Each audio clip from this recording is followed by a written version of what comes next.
Hello creatives, welcome to 2026. It's a new year to kickstart your design journey. It's never too late. This tutorial is for beginners on Affinity.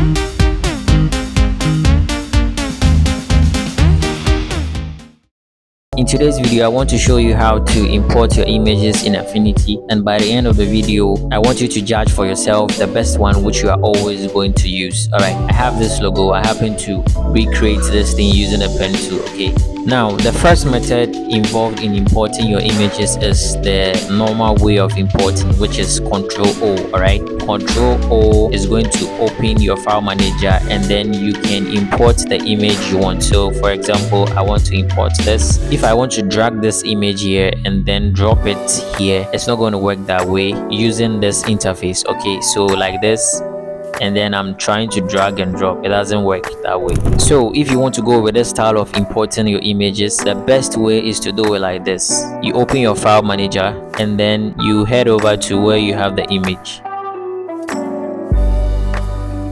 So this is the image, so you drag and drop it like this. So you realize that we have the image in the composition like this, unlike Photoshop where you can easily drag and drop. So you realize in Photoshop it's a bit different. So I'm just dragging and dropping after I've imported the image. Okay, all right, back to Affinity. The third strategy you can use to import your image is to place the image or the elements for your design. For example, I have a logo, I have an art illustration, and I want to maintain the sharpness, I want to maintain the clarity of the image or of the design or whatever you're trying to place on the artwork. So you use this procedure, click on file, and then you place. So for example, let's place this one. This is the Affinity logo. So you just click and you can see we have the Affinity logo in the design, so it maintains the sharpness of the logo. All right, so this is the third approach you can use to import your images or your designs or your elements you want to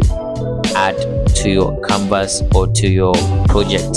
For me, I mostly use the drag and drop method, unless maybe I have an image that I want to edit it a bit, then I go with the first method, which is the Control O. But if I want to just place the objects, maybe it's a PNG format thing and I want to place it on my image, so I just drag and drop, which is the second method. This brings us to the end of the video. I have given you 3 tips on how to import your images in Affinity. If you found this video very helpful, I want you to kindly subscribe to my YouTube channel to stay updated for more. It's a happy new year. Let's jump on and create more designs. Thanks for watching, and I'll see you in the next video.